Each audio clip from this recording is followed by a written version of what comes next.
And my partner leaned over and he says, my heart, shortly after collapsed. He looks at me and he says, hey, tell my wife I love her, tell my girls I love them. And I said, you're not gonna fucking die, you're a fucking Marine. We knew it was gonna be a runner. And sure enough, this SUV, woof, and speeds by us. All of us were hit with gravel. We're like, geez Louise, 2219, right? My Crown Vic. Jump in that thing, partner jumps in, whoop, right? Hit the lights, you're just going. So we're going. The other vehicles, wow, like slammed into this guy, and I see smoke. It's a crash and burn. And I run in and I'm standing at the top of the triangle. I punch my gun out. I start squeezing the trigger, hoping that that's not what has to happen. We had a third country national compound on base, and they got hit. You go in there and there's just mutilated bodies from a mortar attack hitting them. And imagine someone just takes you and places you in a large compound, turns the lights off and says, all right, we're gonna launch things that explode. And it might hit you. You go to bed, you hear the faintest thing, you're awake, and it's something I've never been able to turn off. I couldn't do the 4th of July. The fireworks start going, and you start crying, and you're sitting in the car, and you don't know why. And I didn't know why I was crying or what it was just this response.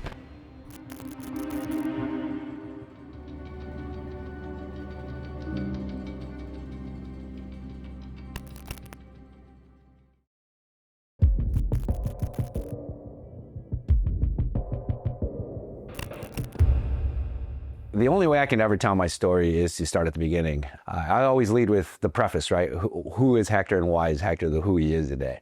I'm an immigrant to this country. I immigrated when I was 9, raised by a single mother who also raised 2 other additional great contributing humans in this great country.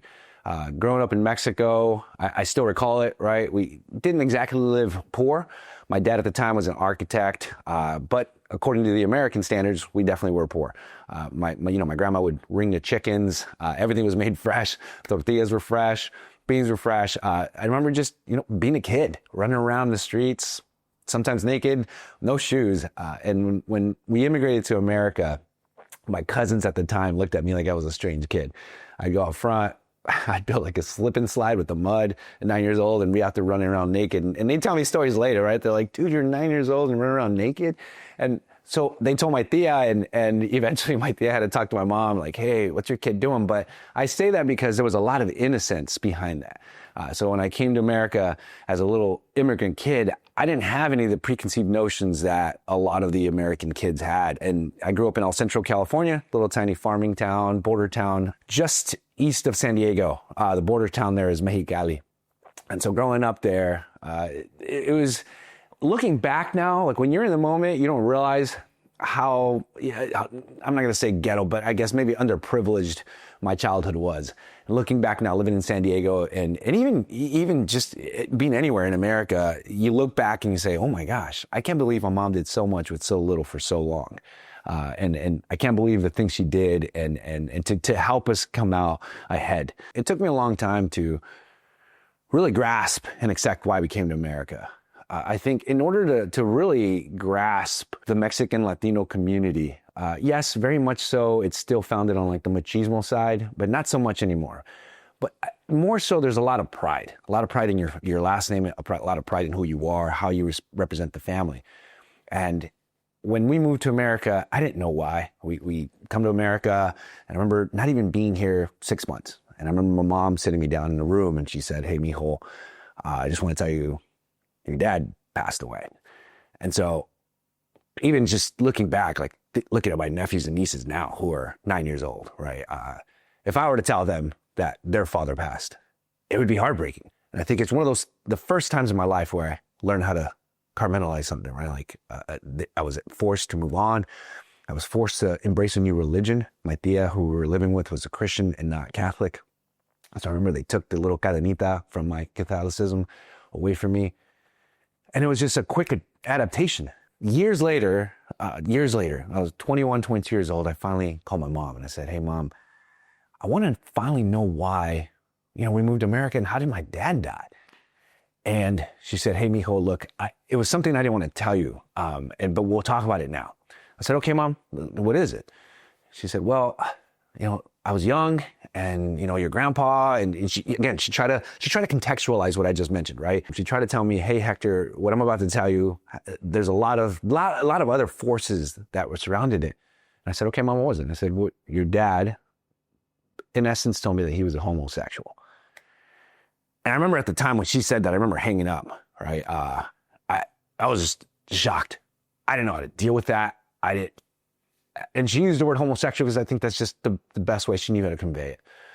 And for many years, I was embarrassed. I hid that, didn't talk about it.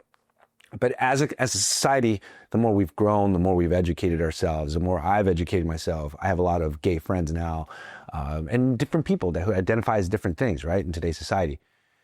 It took me years, but I remember when I finally came to grasp with it. And even now, I'll say this here, I wish that I could see my father one more time, and not for anything other than to give him a hug and say, "Hey, Dad, it's okay. You know, it's okay. You had 3 kids and a mom. I empathize with you.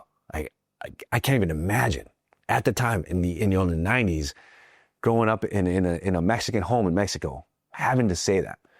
And not only that, but saying it, losing your family, the world must have caved in on them. And so that's why we moved to America, my family and I. Moving to America at the age of 9, I mentioned you talking offline. And again, my story, I want to share my story with little kids who are out there, right? Maybe there's parents out there right now listening to the story that are immigrants themselves and they have kids that are 9 years old.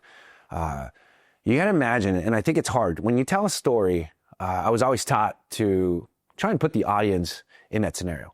And a lot of the veterans that are listening to this, yeah, maybe you sat through a language orientation class before you went to Iraq, before you went to Africa, whatever that is.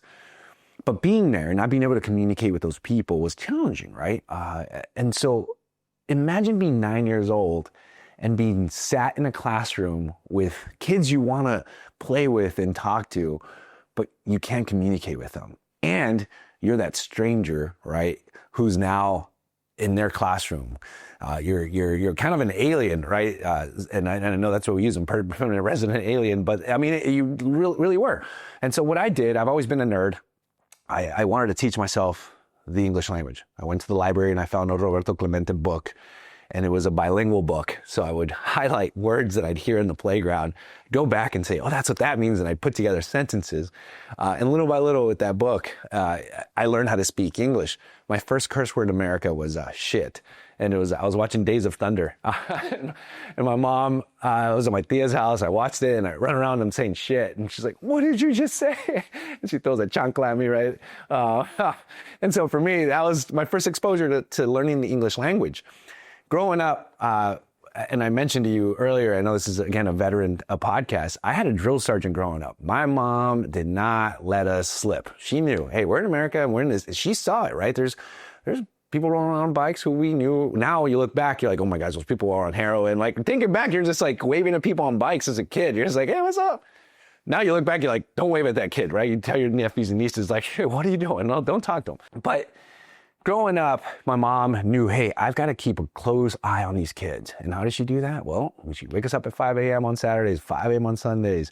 We were in every sport that she could potentially afford. My mom used to make little trinkets and we go door to door selling them. So entrepreneurship was instilled in my life at a very early age. Everything was homemade. We were in the kitchen with her, helping her.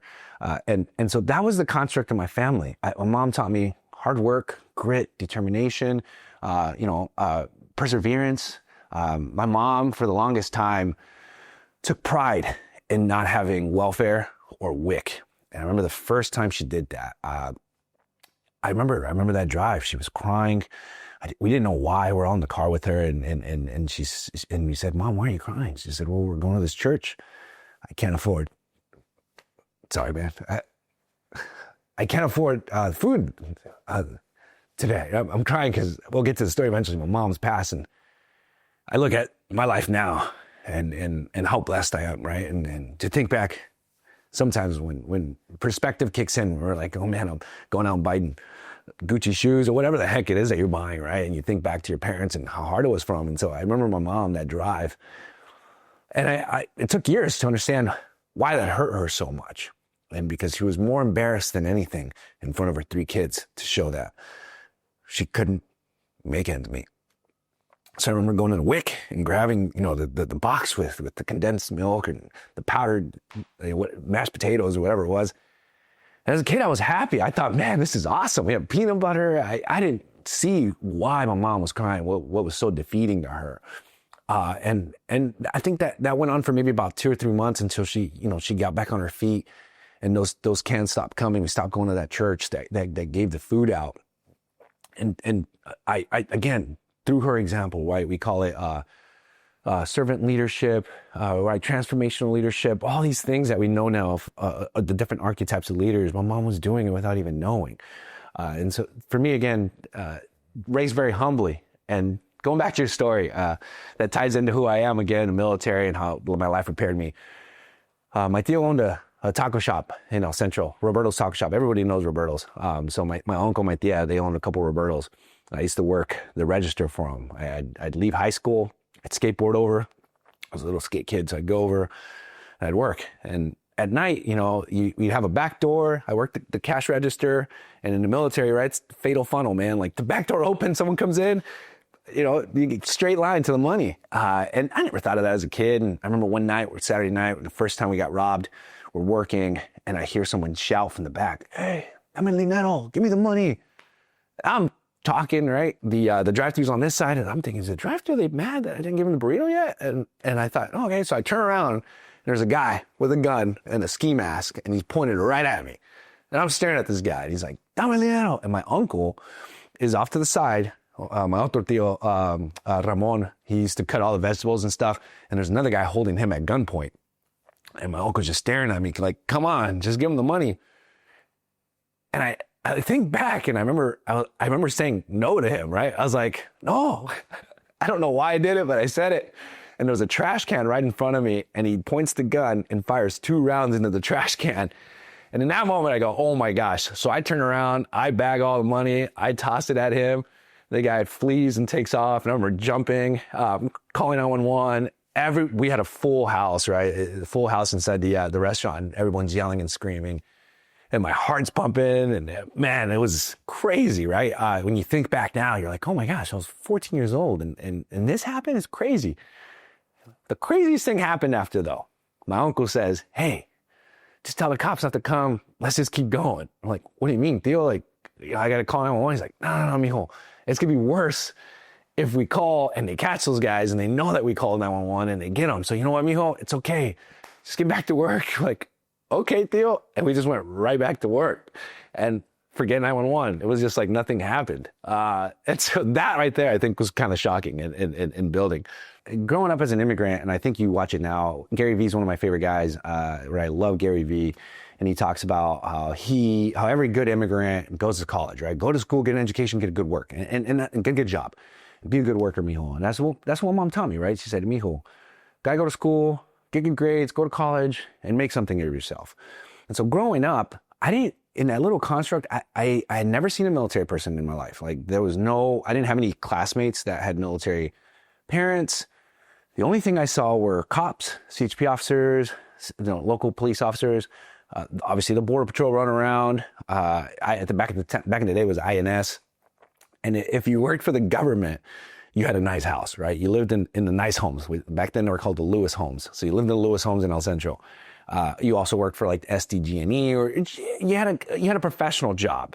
And looking back now, it's the system. If you worked for the system, you were doing well. If you were a victim to the system, you weren't doing too well, or dependent on the system. And so for me, looking at that and saying, okay, I've got to go to school so that I can get one of these jobs, right? Whether it's as a cop or as a government employee of some sort. And I was focused on education. I think for me as a kid, again, having an entrepreneurial spirits, I wanted to go into business. You and I spoke before how I grew up in church, and I took a missionary trip to Lima, Peru. And I was sitting in an airport, and I remember seeing men walking with suits and a briefcase. And I said, one day I want to be a guy in a suit and briefcase going to an important meeting somewhere, right? They're sitting there with their feet crossed, and they got the newspaper, right? And I'm like, man, that guy looks important. I don't know anyone that has a nice suit like that, right? And so for me, one day I show up to school, again, the chancla, I bring that back up. There was no showing up to school late, man. Like I remember showing up to school late because I was skateboarding and probably like got sidetracked. And I was like, oh, my heart's pounding now, right? Like having to call my mom or sit in the office. I'll later tell you about my first fight ever in America. But showing up, there was a military guy. I couldn't tell you what uniform it was, right? And he says, "Hey, kid, you want to take the ASVAB?" At the time, I didn't know what that was. I was like, "Yeah, will they give me like a slip to go to class?" "Yeah." Running into the cafeteria, there's a bunch of kids in the cafeteria. Sit down, write your name, boom, take this test. All right, so I just take this test. Guy gives me a slip, I take off. Everyone was still working on it. I just like flew through it, didn't really care, right? Get to class. And that was my first subconscious exposure to the military. I had no clue what that was. So I go to college, start my freshman retreat, meet a bunch of kids. Immediately, I knew I wasn't the same, right? Immediately, I knew I wasn't the same. I went to a private school in Riverside, and a lot of my classmates had nice shoes, nice clothes. Back then, our nets were cool, so everyone had our nets and like the O'Neill shirts and pants. And I'm over there wearing like whatever swap meet stuff my mom bought me, right? Or whatever I could afford. And I remember my first worry was, I gotta get a job. So as soon as I went to campus, I asked the lady, I said, "Hey, are there jobs on campus?" And she says, "Yeah, mijo, you gotta go over to that board. They have jobs there." And all the jobs seemed to be taken except for janitor, post office. I'm like, done. So I grab the numbers, I call it, I go, I interview, and they're like, "You're hired." And looking back now, I'm thankful for those jobs, right? At the time, I didn't even think about it. Ignorance is bliss. I just gotta make money. But looking back now, being a janitor in the cafeteria after I've met all my classmates at the freshman retreat, and they're looking at me oddly, like, "What are you doing collecting trash?" I'm like, "Oh man, it's just, I gotta work." They're like, "Oh, all right." And this, the weird looks they give you, and there I am collecting trash in my little John Deere yellow cart around campus, and then delivering mail to the different classes. And one morning, September 11th, it happened. I was vacuuming my hall. My classmates are all gathering around, and I'm looking inside, and I go, "Man, what's going on?" And we sit down, and I didn't have TV growing up. We had sporadic moments where we did have some television, but I never really watched the news or anything. And we're sitting there watching this, and I mean, it gives me goosebumps. I think all of us remember where we were on September 11th. It impacted us in a different way. And I remember sitting there after it all happened. Classes were called off, and I said, "Okay, I've got to give back to this country. I've got to give back to this nation that, to that point in life, had given me and my family so much," right? Food, water, shelter. We spoke about Maslow's hierarchy of needs. We had that. It wasn't perfect, but this country had given us that, and I just wanted to give back. And so I remember calling my mom. I said, "Ma, I'm going to join the military." And of course, "No, mijo, no, you're not." I said, "Yes, I am, Mom. I got to go back. They attacked the country, and I got to serve." And I remember telling my professors, and they said, "Hector, wait till the semester's over, please." And I said, "Oh, wait till the semester's over, but I'm leaving." And at the time, I had a mentor. I met some really cool friends that are still friends to this day in college. And Tim's dad, he worked in the banking industry, and I remember he took me under his wing. He said, "Hey, man, I'm going to help you, kid. One day I'm going to help you get into the business world." And I remember he said, in a way, I'm not speaking negatively of the military. What he said was, "Hey, in essence, just wait, finish your education, and then join the military." But I didn't listen to anyone. Anyone who knows me, when I have my mind set on something, I go, right? No matter what data I receive, I'm going. And so I decided to enlist in the military.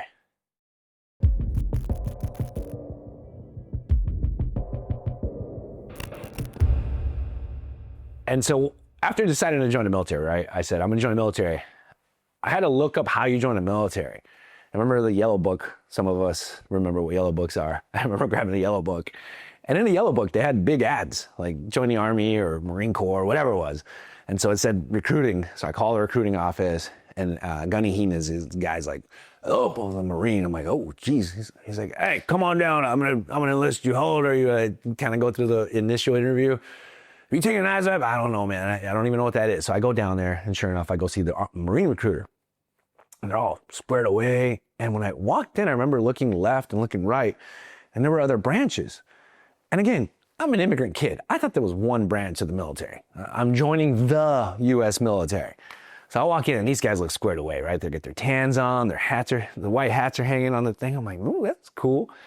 So he sits down, we talk. He looks at my ASVAB score. He's like, "Oh, you're a smart one. You're going to join the Marines." I'm like, "Okay, great. Let's do it." So he schedules me to go down to MAPS. I go down to MAPS. And again, this is all new to me. I didn't know what was going on. There was no mentor I can lean on. There was no YouTube or Instagram that I can look at. I'm just kind of going through the motions. All right, I am joining the military. We go down to maps. We all did the whole, and again, mind you, my mom coming from an immigrant family, right? There's a lot of, and I'm not saying that my deals are or anything like that, but you have those weird deals. So your mom's always like, hey, make sure when you go to the pool, you're not naked around any. You're like, all right, mom, like, sounds good. So, cuídate, mijo, right? Like, when you look at that stuff and you're thankful for it, bro. But so now I'm in this environment where it's like, oh, I gotta be naked now. Okay, sounds good. This is weird, right? You're kind of standing there like, dang, what the heck? And this guy wants me to duck walk and I'm pretty much naked. Like, this feels weird, right? What is this? And so I'm done walking, doing my thing. I go through the whole process. I go back and he says, all right, be here on this date, you're shipping out. I said, not a problem. So my mom and I go back. I tell her, hey, Ma, this is the date I'm leaving. She's crying, I'm crying. And so we get there, everything kind of settles down. I go inside and the Marine Corps recruiter's door is shut. Oh my God, it's weird. So we sit down, my mom and I are sitting there and then I hear a faint voice come from the end of the hall. It was definitely not Gunny Hines, right? It was, hey, are you guys waiting on Gunny Hines? I said, oh yeah, we're waiting for him. He's like, are you joining the Marines? I said, yeah, yes, ma'am. He's like, well, I had the Marine Corps ball this weekend, so I think he's going to be late. At the time, I didn't know what that meant. Now I know, right? Like, I totally understand why he was late. And she said, you want to join the Air Force? I'm like, yeah. So I get up, I walk to the end of the hall. She grabs her things, grabs her keys, grabs her cover. Off we go, right? And so I went to maps and I joined the Air Force. And that's how I enlisted in the United States Air Force. Join the Air Force, get to boot camp. And I alluded earlier in my story, I had a drill sergeant growing up. My mother was the scariest thing in the world, right? Love her to death. She's incredible, woman of God. Proverbs 31 woman, if you're a believer, light on, 4 a.m. praying, like just a good woman, but scary, right?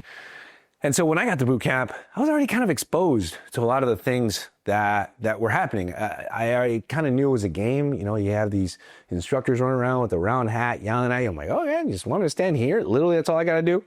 I'll stand here, right? However long you want me to stand here and just kind of run around. And I think a lot of the Air Force boots that I was with, this was their first time they ever had to experience someone yelling at them, having to be up at a certain time, having to clean, being responsible, right? Having ownership of whatever it is, whether it's just uniform, having your canteens full. So getting to boot camp wasn't really that much of a culture shock for me from a standpoint from a construct of discipline. It was more of a culture shock because of the people I was in a room with. There were so many people from different places, right? For me, that was the culture shock, kind of getting to learn these people, being next to people who are just disgustingly filthy. It was just that for me was a huge culture shock. In my mind, I thought, why can't this person just get up? Why is that person fat and joining the military, right? And at the time I was an athlete. So for me, it was almost like a game for me. I was like, wait a minute. You're telling me that you get to feed me, right? Something I don't even have to work for anymore. I just get to eat, and I get to eat whatever because I weighed 120 pounds and I was 6 foot tall, and they put me on what I know now as like the skinny kid program, right? And they actually would double ration me, and I get to go run around on the track. This is awesome. Like, let's go, right? So for me, I didn't have to worry about going to work to put food, water, and shelter in place for myself. So for me, it was almost a relief. Like, oh, wow. Like, and again, I had no clue that that's how the way the military was. I didn't have any expectation of what was happening. Was it very real, though, that you're training and you're potentially going to war? Yeah, like, the drill sergeants would talk about that on a regular basis. Like, hey, guys, let's sit down. We'd go in the bay, and they'd turn on the news, and we'd get updates about what's going downrange. It was very real. They'd sit down and talk about that stuff. And so for me, I think it was a different time having had joined at that time because you were motivated, right? There was a why attached to it. Like, okay, I'm here for a reason. And that reason is potentially to go and fight. Again, at the time, I know some of you probably are going to go, this Air Force guy, he's not a Marine. What does he know, right? He wasn't an infantry guy. But again, I'm asking you to put yourself in my shoes as an immigrant. I didn't know that the Air Force wasn't an infantry. I didn't know there was an infantry. I didn't know there was a Marine, or I didn't even know. I don't think I knew what a Navy SEAL was until probably 3 or 4 years in. So I didn't know that there was a pecking order or a hierarchy. I just thought, hey, the military Air Force itself just kicks ass in general. So that's what I'm trained to do. I'm trained to kick ass, right? And that's how I took it. For me, I've always taken great pride. I mean, I'm 40 years old now. I tend to live a healthy lifestyle. No matter what I do, everything still bleeds over. Everyone assumes, they're like, hey, Hector, you know, you always look squared away. You always I get a haircut every week. You know, I maintain my fitness. Everything's clean. My shoes are clean, no matter what, right? Even when I go to the gym, people are like, dang, even when you go to the gym, you're squared away. People attribute that to the military, but I say, no. There was a drill sergeant before the drill sergeant. And it was my mother, right? She always said, mijo, you don't have to be rich to look well put together, right? You don't have to be rich to be educated. And the military just built on that. And boot camp helped me continue to hone in on those skills. And those skills that I learned in boot camp, whether you believe it or not, carried on through my military career. I leaned on that. It's how you do anything. It's how you do anything. It goes, how you do anything is how you do everything, right? Sorry, I mixed that up, but how you do anything is how you do everything. And that's something that I took away from boot camp. It's, Hector, we're teaching you how to do your shoes. We're teaching you how to fold your clothes a specific way because we need that to translate in the future when you're downrange and you have a foxhole and you have a range card, right? And now you have a firing limit. Like, how you do the little things affect how you do the big things. So that was my exposure to boot camp.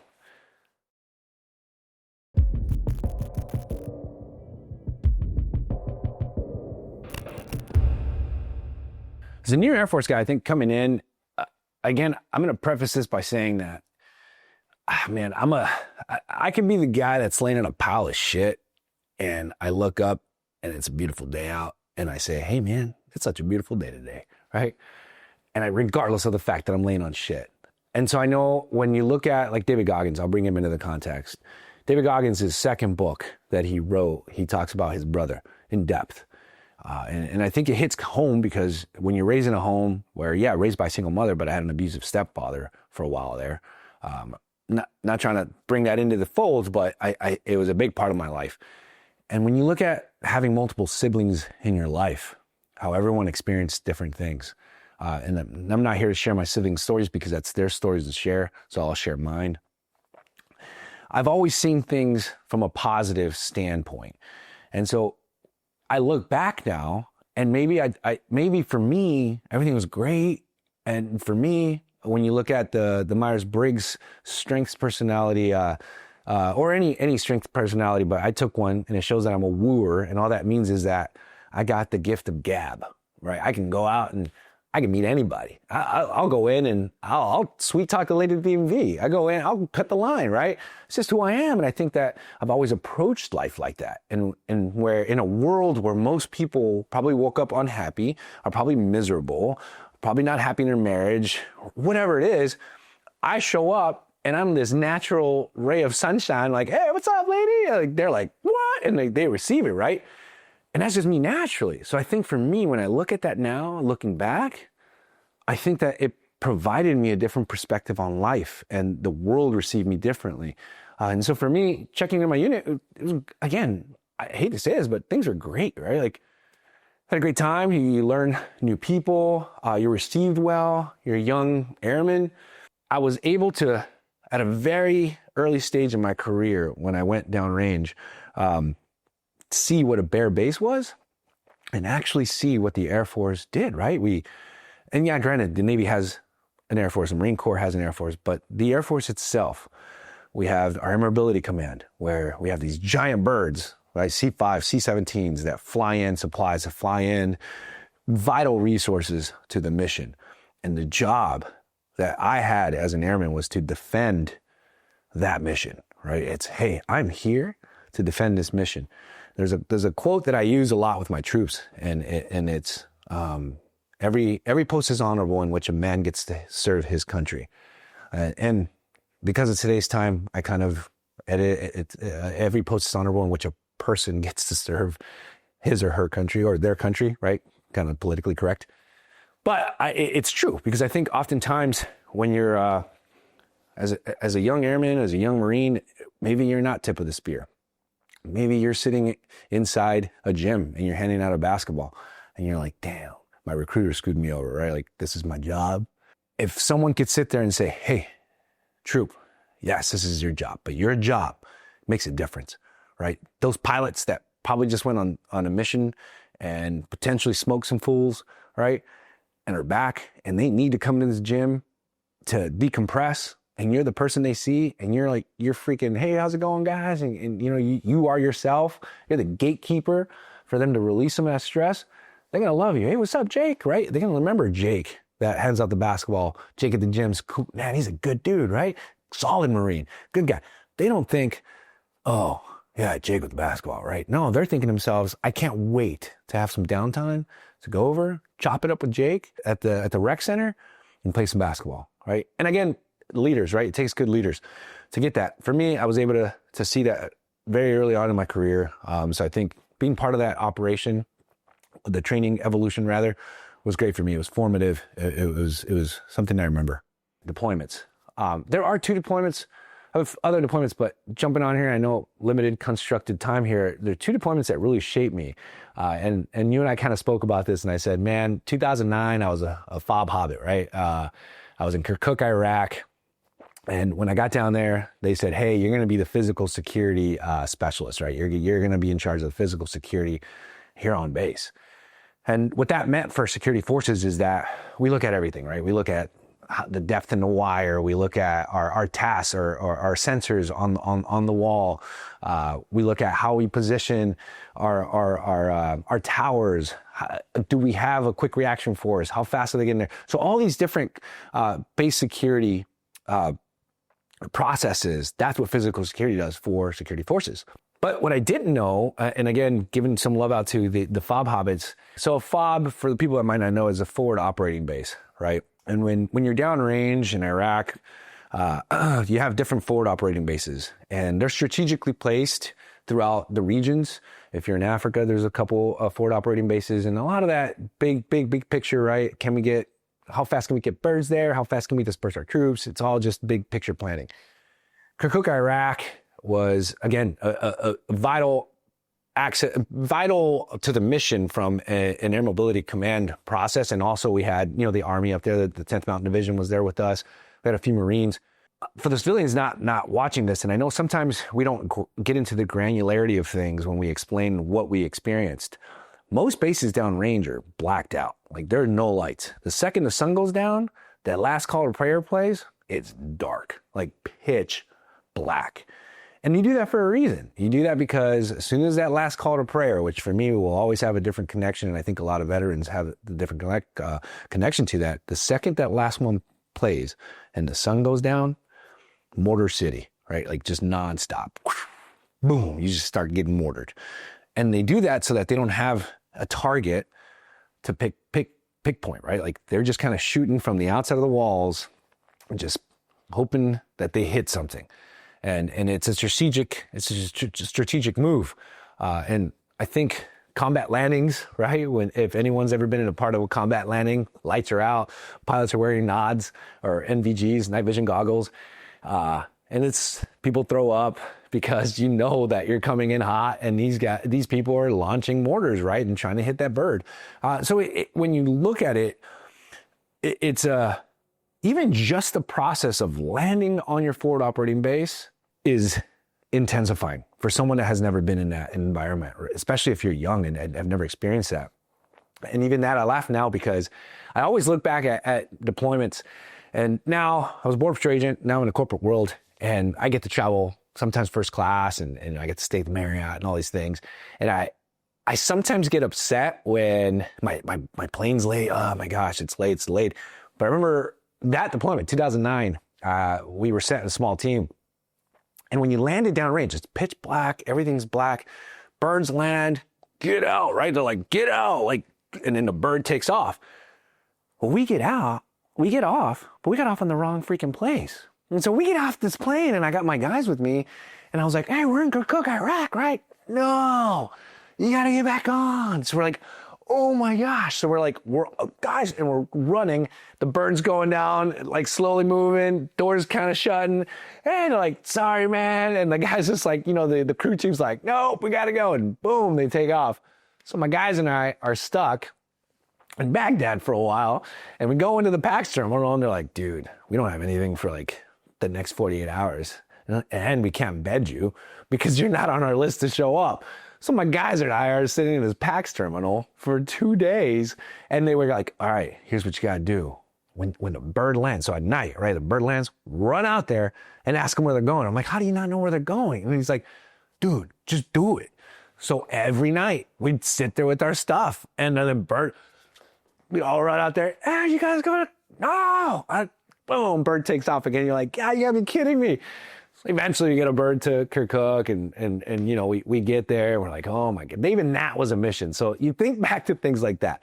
But 2009, for me, my job, aside from being a physical security guy, in January, we got there in December, and in January we had the 2 birds go down for the 10th Mountain Division. I think that made it real, right? A lot of things had happened, right? But my first deployment was back in 2004, 2005, and that's when things were popping and things were going hard. 2009, things are still hot, but it wasn't as hot as it used to be. And specifically in Kirkuk, me not having an outside the wire mission, there wasn't a lot happening on a daily basis. But when those birds went down, it kind of created a somber mood, right? Like having that happen so early in the deployment. And so it just made things real. Not that they weren't real, but it just made things real. Having those 2 birds go down in January set the tone for the deployment. It for me and my young airmen, not that things weren't real, as I mentioned, it was real, but not having lost those lives, it solidified, hey, you're downrange, let's go. For us, we had different sectors. We had Gator sector was our hottest sector. They had experienced some vehicle-borne IEDs in the past, and it was hot for us. We worked with the Kirkuk police. We worked, they would bring them on base, we'd train them. So there was a lot going on, right? And even me just sitting here, I remember so much. Like I remember sitting there, I was like, what am I gonna talk about? I wanna talk about different things, but now that I'm sitting here going through things, gosh, you do so much when you're downrange. But I had a job that was almost like a secondary role. When the sun went down and the last call to prayer went off and the mortars would start flying, my role was to wake up, throw my Kevlar on, throw my vest on, my helmet, grab my M4 out of my wall locker, sling it, run outside in boots and utes, jump into a little tiny Gator, drive across base over to where we had our command bunker, go inside there and start calling every hooch to make sure no one was hit, right? It was just like, boom, hooch 1, blah, blah, blah, yeah, all accounted for, boom, hooch 2, hooch 3, and you just go down, right, to get all 12 hooches. You're like, all right, sir, all accounted for. And then go back to bed, right? 3 hours later, you get mortared, you're up, helmet, gun. And then sometimes when you're driving down this thing, you're like, oh my gosh, right? You're just watching this and you're just in this little Gator, and there's boots and you're freezing because it's January and it's northern Iraq.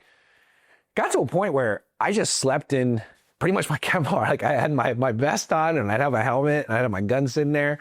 Because for a while there, it was just nonstop. Every night we just get mortared. And that was my secondary role, was to have full accountability as a physical security specialist. And I think when you look back now, like I didn't have direct fire, but the way it affected me, right?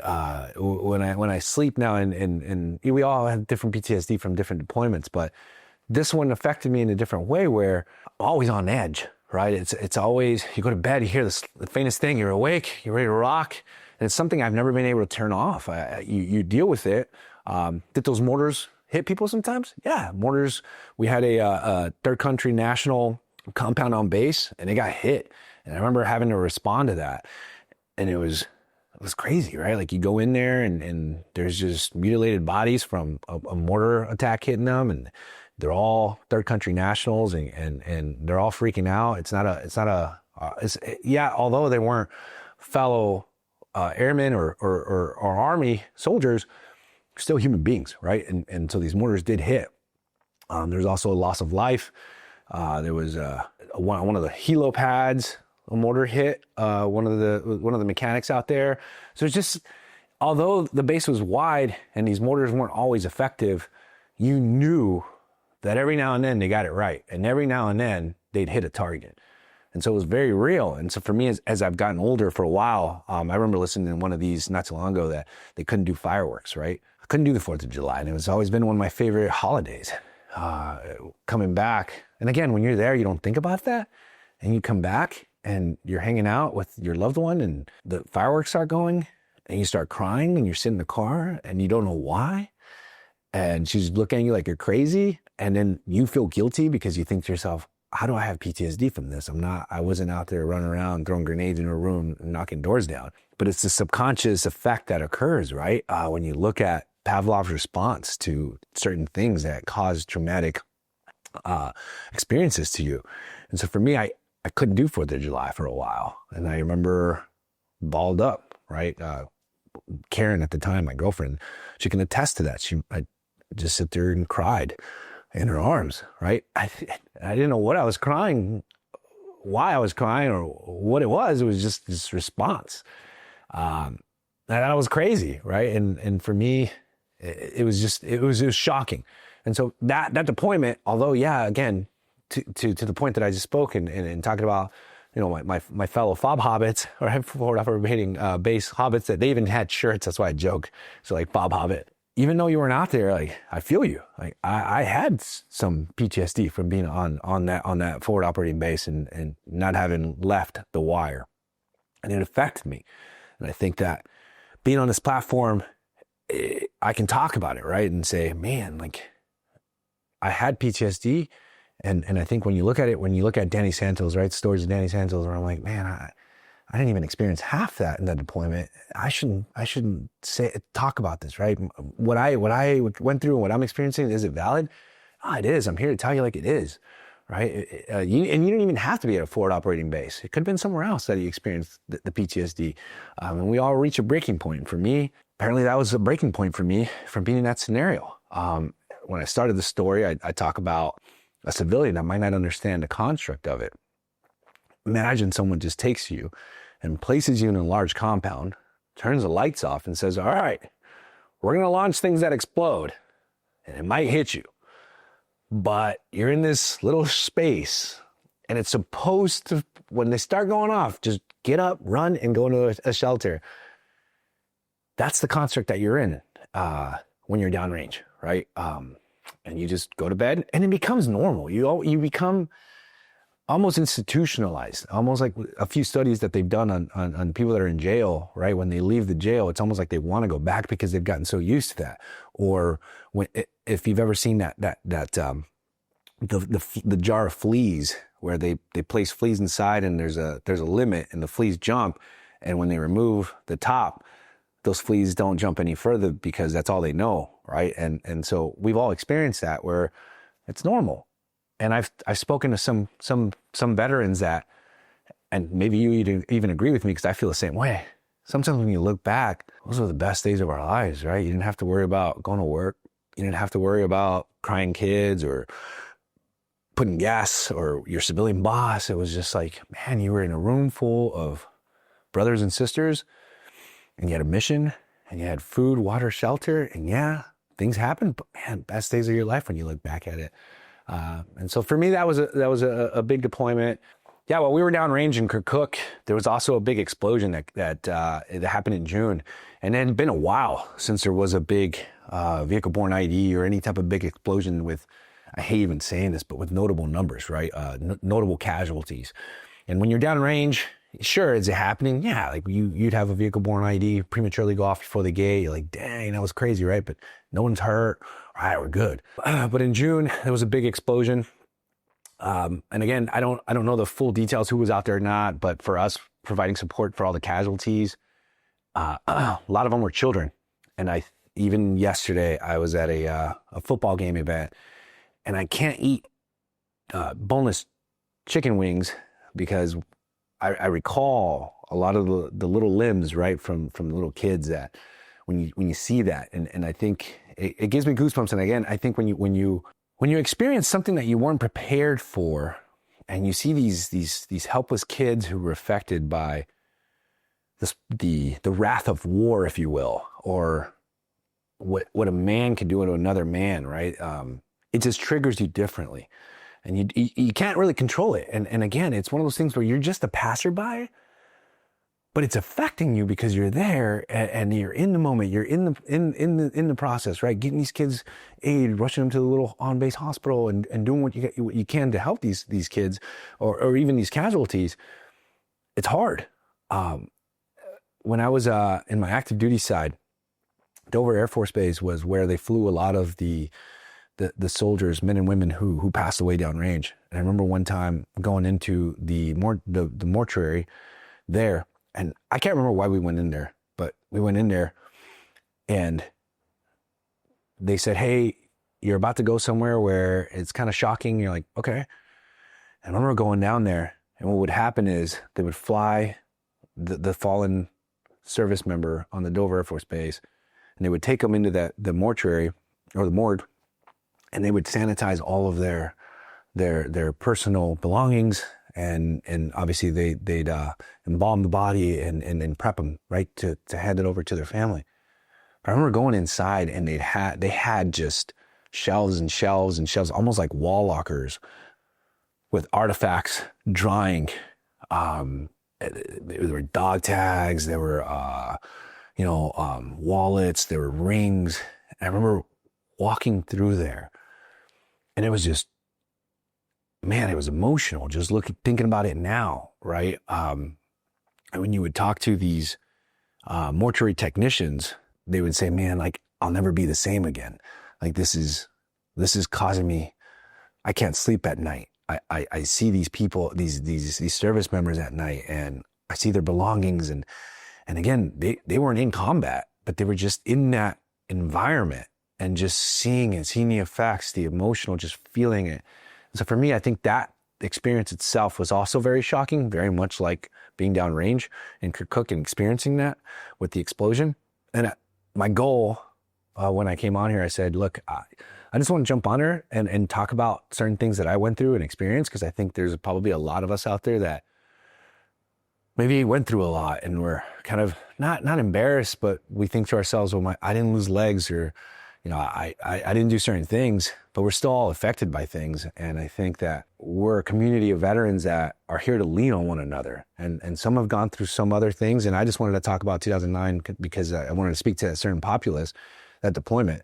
But that's something that affected me as well. So towards the end of my active duty career, my mom, again, single mom, raising my brother and my sister, she called me and she said, hey, Hector, I know you live in the military. And I was actually debating either doing the blue to green program that the Army had, because at the time, again, I could talk forever, but I didn't know what certain branches did. And I thought, man, I want to join the Army and go do Green Beret stuff, right? Be an ODA guy. And I was looking into that blue to green program, physically fit, all the stuff. I checked all the boxes, kept going to school, and my mom called and said, hey, mijo, I think it's time to come home. Your brother's going down. Not that he was in like gangbanging or anything like that. He was obese. He was depressed. He wasn't doing well in school. And my mom was worried. I said, you know what, Mom, I've got another 6 months. And she said, I don't think those 6 months are going to work, but see if he can do anything. So I said, all right, Mom. And it was hard for me. I remember going into the office, and it was back in 2006-ish. And I said, hey, look, there's a lot going on in my family. Is there any way I can, get out early? I'm going to join the reserves. I just got to go. And they're like, yeah, we actually have a program where you can do that. I was like, great. So I signed up for it. I was embarrassed to talk about it, even me just being on here saying that I left my post, so to speak, early. But I did it for a good reason. I did it to go home and help my kid brother. And I left active duty, went home, drove my truck across the country. And I'll never forget the first time I saw my kid brother. Because again, when you're younger and back in the days, you didn't have a ton of money, right? When I was in the Air Force, I became a volunteer firefighter. And so I went to firefighter school on the weekends for 6 months because I just wanted to continue to do things. I worked at PacSun. The manager was super cool. And I said, hey, look, I'm active duty. I just want to make extra cash because we don't make a ton of money. And so every now and then, I wasn't like a full employee, but like, they'd let me work on like a Saturday if we were off, and I'd go in there and work 6 hours. And I was this cool California kid, like selling, stuff just to make extra cash. And so I head home, and I for the first time in a long time, I hadn't seen my family in a couple of years. And back then we didn't have FaceTime or, jump on Zoom or anything like that. And so you would see each other through photos, right? And I think that's why a lot of us who served back in the day don't have a lot of cool photos, because everything was Kodak stuff, right? And who carried a Kodak camera? Or a lot of those films, when they came back, they were no good because they were exposed to the elements. So I get home, and I remember seeing my kid brother for the first time. He's huge, right? Obese. Didn't even recognize him. And I remember I shut the door and I cried. And this part of the story kind of comes around twofold, because I remember seeing him that way. And getting out, I was like, all right, got to finish my education. What's next, right? Got to join the reserves. Check. That's what I got to go. That's what I got to go do.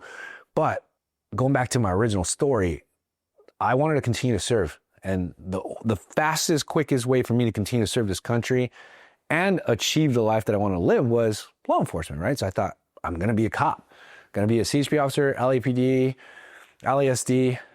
I never really thought about the Border Patrol, but San Diego was always the city that I wanted to live in. At the time, the young woman that I was dating, she said, oh, hey, I know someone that is in a Border Patrol. You should meet him. And so I did meet him. And the irony behind that, right? An immigrant working for the Border Patrol.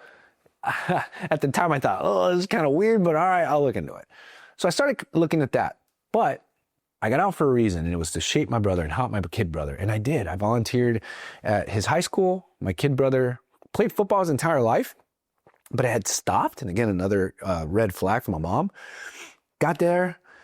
I found they lived in a new city. They relocated because my mother, my stepdad he wanted to be a preacher, so he moved to Lancaster.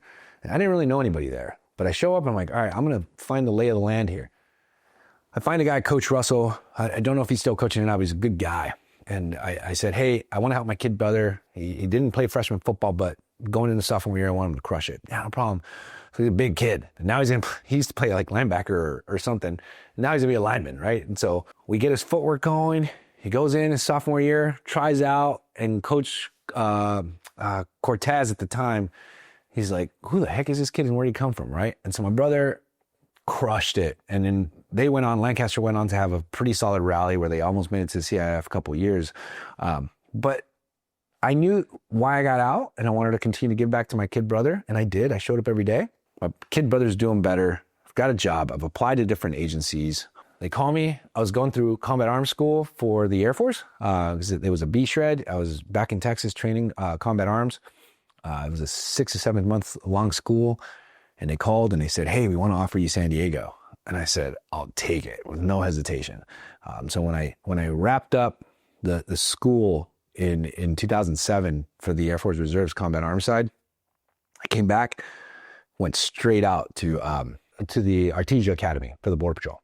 At the time, as a Border Patrol agent, I had gotten injured. So I blew my left knee out tackling a bad guy. I always say bad guy. I'm used to saying that because of my nephews and nieces, when my brother and I talk about it, we're like bad guy, good guys and bad guys, right? Cops and robbers. They call me and they say, hey, Hector, tapping you on the shoulder, you need to go downrange. The unit knew that at the time I was going through my Master's of Business program at the University of Southern California. They knew that I would likely have to pause life. But it's one of those things in the military. And even now, as a leader now, when I talk to my troops, they say, well, sir, I've got school going, I've got this going. And when I talk to them and say, hey, look, I'm not asking you to do something that I haven't done, right? There's a reason why over our hearts, we have Marine Corps, Navy, Air Force, and it's because service comes first, right? Then ourselves. And unless it's something detrimental and you've lost someone, more than likely going to have to go and answer your nation's call because that's what you signed up to do. And so for me, I knew that was the case. I was in between, and I alluded to my physical standard test, because in the Air Force, if you get 100%, you don't have to test for another year. If you don't get 100, you have to test every 6 months. And so when I got injured, I had 100%, and I knew, okay, I've got to get surgery, and I've got to go to PT, and I don't have to tell the Air Force about what happened to my knee, right? I could just fly under the radar, because if you've ever been through the medical program, it's a nightmare. So I thought, all right, I could just get my surgery done, get everything back to normal, get 100 PT tests, and I'm good to go. Unfortunately, that wasn't the case, right? Because my knee was pretty messed up. I had to turn in all the paperwork to the Air Force, so I did. There was a couple people in the unit that, you know, maybe they didn't like me, because not everyone's going to like you in life. But they thought that I was trying to get out of things. But all along, what they didn't know was I was actually trying to go on this deployment, right? Because they had tapped me on the shoulder, and I knew I had a medical thing to clear. And so I'm doing everything I can to clear myself. Then I walk in, and my leader says, hey, come in here. He's like, hey, what's up? And he's like, look, man, some people showed some photos to the commander, and they think that you're trying to get out of this deployment. And my heart dropped, man. I was like, what? You've got to be kidding me. Like, no, I'm doing everything I can to go on this deployment. And he says, yeah, hey, man, I don't know what to tell you. I said, no. I'm calling the commander right now. So I remember leaving the office, and he's like, don't tell. And I was like, hey, man, thanks for telling me. I can't. This is my character. So I remember calling the commander. They came in. They were off, and I felt bad. They brought their kids over. And we sit down. I'm using a neutral term here just because I don't want to say who it is, but we sit down, and I plead my case. I know that you received this. It's brought to my attention that you received this. I want you to know that I'm not trying to get out of a deployment. And they said, yeah, you're right. I did receive all that. And I was looking at like some type of administrative, process, because that's what was painted to me. And I was like, no. Here's a full picture. These are all old videos. These are all old photos. I am on a waiver. I'm doing everything I can to get on this deployment. And they said, I didn't know that. Thank you for telling me that. Push on. I said, roger that. I'll be ready. And I went back to my orthopedic surgeon and I said, I've seen every ortho in this office. I need to find one that I haven't seen so they have a fresh eye on my case. And so I asked, I said, hey, is there another orthopedic surgeon here that maybe I haven't spoken to? He said, actually, there is. One came in today. I'm like, oh, okay. So I go in, I sit down, they open my packet and they say, this is your doctor? I'm like, yeah, I went to school with him. Like, no way. He's like, yeah, man. Reads through it, pass. Good luck, have fun on deployment. I was like, all right, thanks, man. So I run out of there. I run back to my command. I was like, hey, I got cleared. I'm going on deployment. They're pumped about it, right? I knew my knee wasn't 100% yet, but I was doing everything I could to get back to 100%, right? Because I wanted to serve. When I was deployed in 2019, again, ironically enough, it was right after Christmas and New Year, so right around this time. And we're driving. She had a little Honda Civic. My mom was awesome too. I had my again, I was deploying by myself. So I had my 2 giant bags. I went to bed, I wake up and my bags look better than they were, right? Just the shape of them. My mom looks tired. I said, Ma, why are you so tired? She's like, oh, mijo, I stayed up and I repacked all your stuff. I'm like, Ma, why? She's like, it was all messed up. And she starts showing me, all right, mijo, look right here. You have this, you have that. I'm like, what the heck? So my mom redid everything, right? I said, thank you, Mom. And we load everything up into her little Honda Civic. I'm driving from Lancaster down to Riverside. And if you've ever driven the 14, some nice scenic sunrises because you're going over the mountains. We're driving. And I don't know why. Like, my mom and I, we've had a great relationship, right? But I never really just sat down and said thank you to her. I remember driving and the sun's there, so it's just beautiful. The sun's coming up. You got the different colors. My mom's sitting next to me. I got a little bit of coffee, su cafecito, like my mom says it, right? Hey, mijo, te da tu cafecito. So we're sitting there, and I say, Mom, I know I've never said this to you. I just want to say thank you. And she says, for what? I said, for all the sacrifices that, you did or you've made for us. And I said, Mom, the older I get, the more I realize that you were this old when I was that old. And the things that I want and do, you didn't do. And it puts it in perspective, not just how much you sacrifice from a work perspective or your tangible sacrifices, but also from as a human being, as a woman, right? Like you could have done different things and you didn't because you wanted us to succeed. And we just had a great talk, laughing and having a good time. And my mom and I always had a great relationship all the time. She drops me off. All of my military guys knew my mom because she'd make tamales and birria and all the good stuff, right? They all knew my mom. So it gives me a hug. My guys jump into a truck. They drive me off to Burbank, and off I go. I get downrange, and the reason why I said, again, it's my best deployment is because I feel like I was the best version of myself. I knew I was going downrange. I was going to be leading a team of active duty guys, some reservists sprinkled into it. And I knew that I would be challenged, right? Faced with challenges like, who's this guy? This reserve coming in to lead us? So I go down there. I won't get into those formative leadership stuff, but I'll talk about why this one impacted me so much. I remember even now, that team that I was down there with, we have a strong connection. We'll jump on Facebook or Instagram, and we'll rekindle. I was at a football game yesterday, right before this was filmed, and I actually ran into one of the guys in the stands. He happened to be sitting there, Mar Jason, and I'm like, Mar, what's up? Oh my gosh. And it was a good experience. Very early on in the deployment, I had a Red Cross situation where one of my troops, his father passed away. And it was the first time I personally was ever that close to a Red Cross situation where someone loses a loved one. I had heard of them, but I'd never really experienced one. And they came to me and said, they pulled me in the office, the commander said, and he's like, hey, one of your guys lost someone. I'm like, oh my gosh. And they haven't been able to get a hold of him. And I know that you might say, well, it's 2019. What do you mean they get a hold of him? Everyone deals with deployment differently. He wasn't married, didn't have kids, and he chose to disconnect. He didn't use like the pucks. We have like the Wi-Fi pucks that everybody has, or the Wi-Fi. He just chose to disconnect. I'm on deployment. I'm going to just be on deployment. And so his family called the unit called us. And I remember thinking to myself, before I had to go tell him that his father passed, I thought to myself, oh my gosh, like I couldn't imagine this happening to me. I don't know how I'm going to convey this. I don't know what's going to happen. I would be shattered. And I'll preface that by saying this. My first deployment, I remember you couldn't call home. You had to wait a while, and the calling cards were a thing, right? You'd get these calling cards, and you'd go into this little room, and you'd call the different numbers, DSN numbers, to the base, and then the base would patch you through to your loved ones, and you'd have a calling card to use. And I remember telling my mom, I said, Mom, I keep having nightmares. And she says, why are you having nightmares, mijo? And I said, I keep dreaming that you died. And she's like, mijo, what are you talking about? I'm good. You focus on your deployment. And I don't think I heard it here, but we would operate at night. During the day we slept, and it was so freaking hot, and it's too far to walk to the latrine when you're in a bear-based situation. So you had all these piss bottles, and you can't drink, and there are no pills. So I used to go buy Vicks, the Vicks, medicine, and I chug that so I can sleep. Right? I'm sure I'm not the only one that ever did that, but I used to dream that my mom would die. And it happened.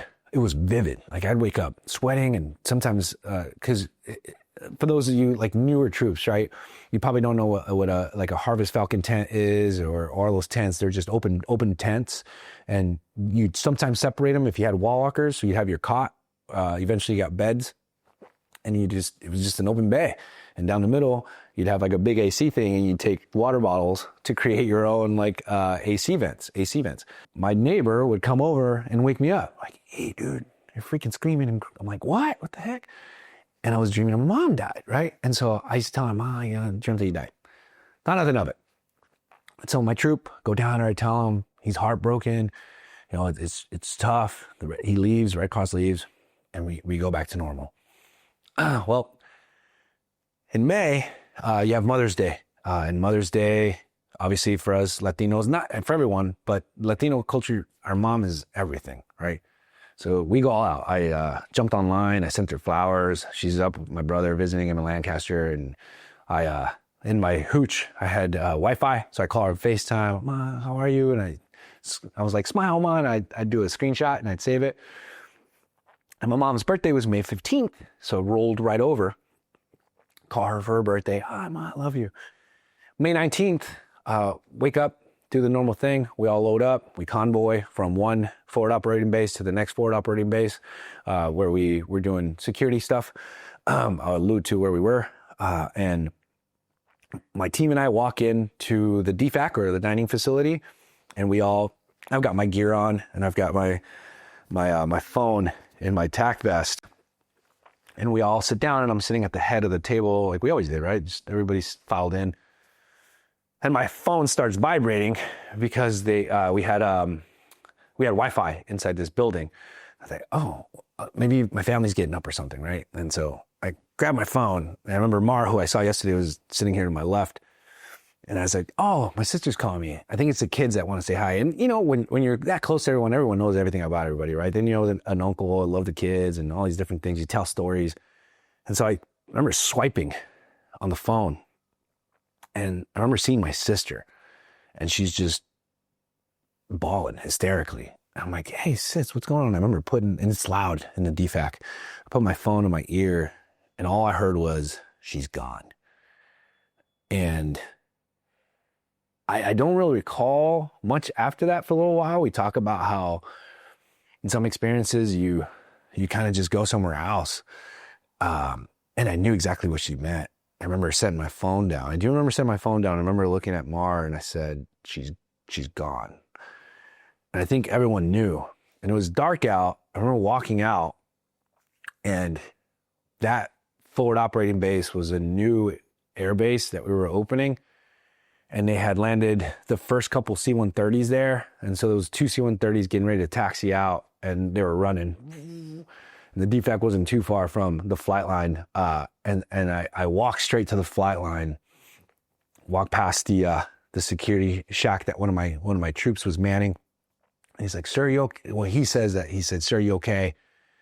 And he said that, tears running down my face. I remember going out to the tarmac, standing between his two C-130s, and I just remember falling on my knees and just yelling, like, why, right? I remember just sitting there for a while, and just pitch black, C-130s rolling, and just completely defeated, right? The woman that had sacrificed everything for me was gone, right? Like my North Star.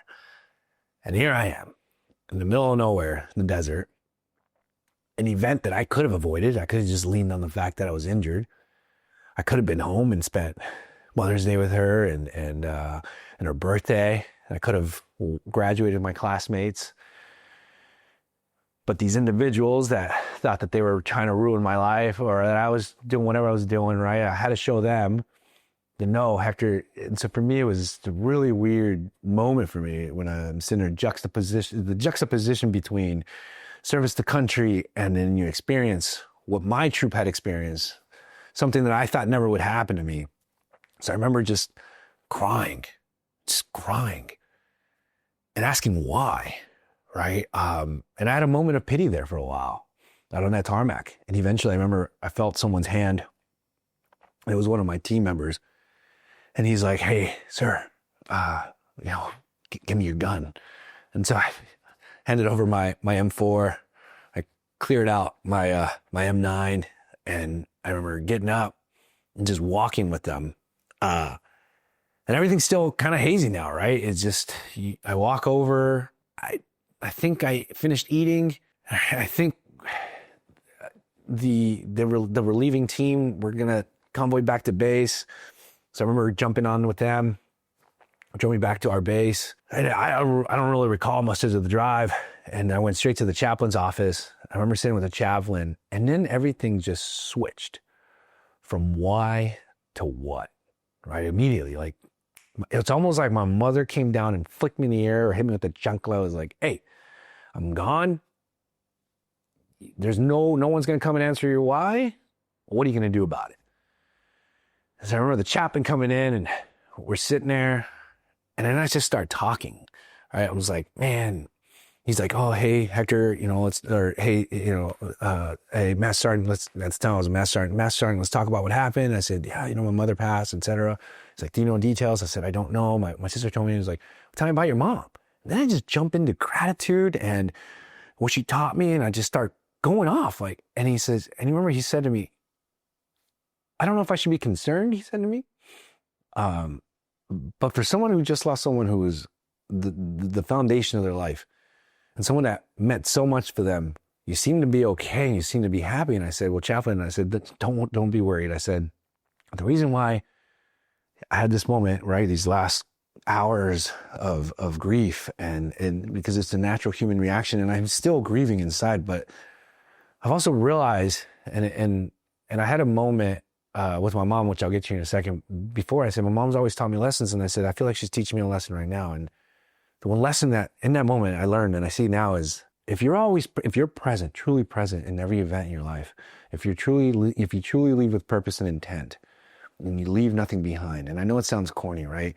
But if you truly leave nothing behind, and no matter what it is that you're doing, if you're waking up early, doing your bed, I know that there's a famous speech on it, when you're making your bed, and even though no one's going to look at it, you know that you looked at it, and you know that you did your bed, and you did your best.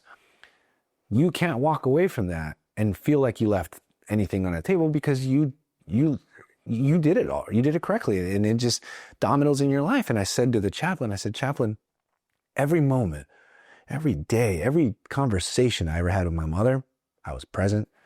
I let her know how much I love her. And I said, as a matter of fact, and I told him about the drive that I had. And I said, I don't know why I did that, but I did. And I said, thank you. And I said, those are almost like, it was like a goodbye with my mother. And that, if any of you that's listening to this have gone through, the Red Cross process, like you're downrange one moment, and you're packing your stuff, and then within 48 hours, you're landing at LAX or whatever your main hub is. People have no idea that you were just downrange in the sandbox. You're just kind of like, oh my gosh, I've had 48 hours to assimilate back to society, and then wham, right? Like, Hector, we gotta plan this, we gotta do that for your mom. And you're just like, phew, it's a quick switch over, right? And I remember going through that process, and I'm very thankful for the Red Cross. So shout out to anybody that works for the Red Cross. I'm so thankful. My family and I are thankful for getting me home right away. The last lesson in this, and the reason why, and I'll get to how it affected me with the military, but the last lesson my mom taught me was, before I went downrange, I had this small moment of like self-pity almost. And I called her, I said, Mom, my entire life I've always given to people. I take time to sit down and mentor people, and I've, give money out, I launch business, and I'm whining, right? And my mom's response was, Mijo, the Bible talks about how if you give, you don't expect anything. And I said, yeah.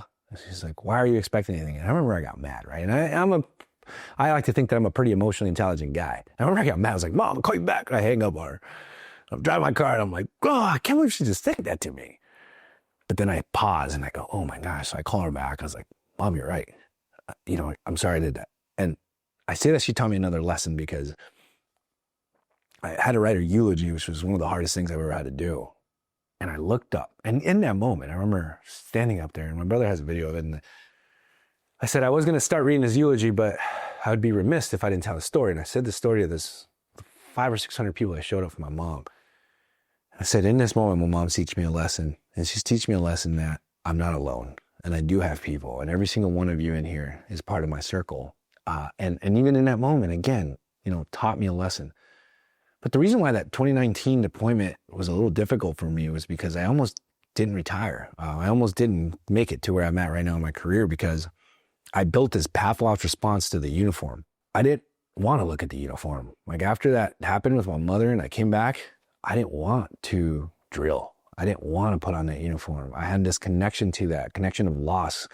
And I think the connection of loss when you lose military service members is great, but I had never experienced the loss that was connected to my personal life, right? Like my mom, my brother, my sister, anything like that. And it was the first person in my immediate circle, aside from my dad, that I've lost. And it happened to be in uniform while I was overseas. And I didn't know how to deal with that. And so for me, I knew I needed help. And I raised my hand again. Earlier in the story, if you're watching this from the onset, I said that my brother was out of shape and I didn't recognize him. When I came back, I went through some PTSD and I did a lot of drinking, a lot of partying, and I gained a lot of weight. And right now, yeah, sure, I might have a six-pack down here, but I still have some stretch marks here because it was a small period of my life where I wore a size 42 pant. And right now I'm wearing 31s and they fit great, right? I was fat. And not that being fat is a correlation with anything negative. I'm only using it to say that I had let go of who I was. And my kid brother, I was going out, my buddy Sam, who was in the military with me, was visiting me. And my kid brother walks into my room and he says, "Are you going out again?" And this is when I was waiting to get hired on law enforcement. I said, "I am." And he says to me, you used to be my hero. You used to be someone I looked up to. And you're not anymore. He said, you're disgusting. You're fat. And I remember I was sitting there like this. And I remember, a 42 size pant, man. Like, I was big. And I wasn't, some people are just naturally big. I was big because I was doing it to myself. So again, if you're out there, I'm not fat shaming anyone. I'm just saying that I had let myself go. And me looking that way was a direct outcome, right, of the things that I was doing, drinking, eating excessively, not working out. And I remember I got mad. I chased him out the house. What did you say? And I'm running. And I remember I turned around and he had one of those brick phones that I had bought him. And he chucks it at me and he hits me right in the back and he dropped me. And so I fell to my knees and I remember sitting there and I felt, my kid brother had just told me that I wasn't a hero.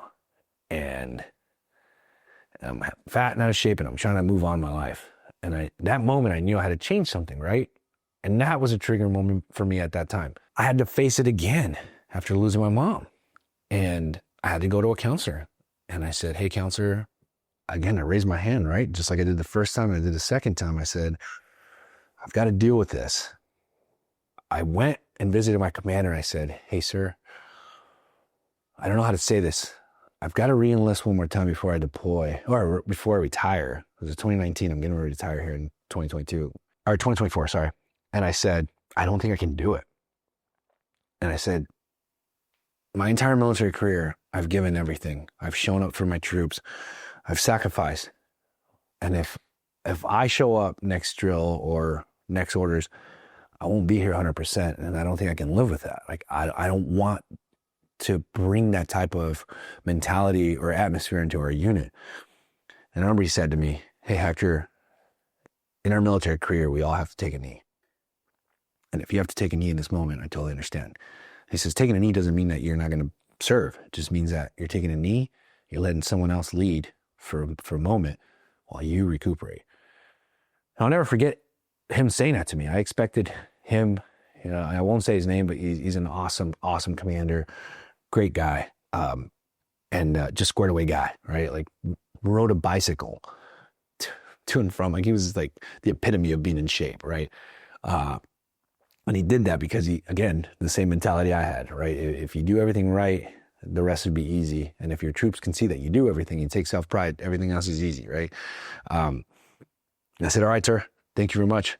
And since then, even now, it's been a struggle. Every drill, and it's like, grab my uniform, put it on, and I think of that woman, right? And I think of that moment, I think of those times, but then immediately I think to myself, all right, Hector, you're continuing to honor her. What would your mother do, right? Not why did you lose her? What are you going to do about it? And what difference is this going to make either in your life or someone else's life? And so for me, I tell that story because there's probably people out there that had that Red Cross call, and I've never seen a Red Cross YouTube video or anybody talk about it and talk about the effects of that. Because again, sometimes maybe you think, oh, it's not combat related, or well, it wasn't military related, it's someone they lost at home. But losing someone when you volunteer, swear, an oath, and you go serve your country, you have a moment of guiltiness, right? Because part of it, some could say it's selfish. Some could say, yes, you're giving back to the country, but you're also getting a reward for it. And you do, right? When we're at Starbucks and that kid says, thank you for your service, and you shake that hand and you get that free Starbucks, it feels darn good, right? It feels darn good to give back. When you exchange something, when you give someone a $100 bill, you're helping that person, but it makes you feel good at the same time. Matthew McConaughey wrote a great book, Green Lights, and he says, it feels good when I give. And I'm not afraid of saying that, yeah, maybe it's vanity, maybe it's ego. But because it feels good, I want to continue to experience that. And so then I continue to help people. And so what if I do it because it makes me feel good? I also conversely do it because I want to help people. So it's this exchange. But for me, for a small moment, I didn't see that. And I felt like my selfishness to continue to serve and give back to a great country didn't allow me to be there with my mother. But again, day to day, growing from it. And I hope that my story helps someone that maybe went through that, is going through that. Just thought I'd share that.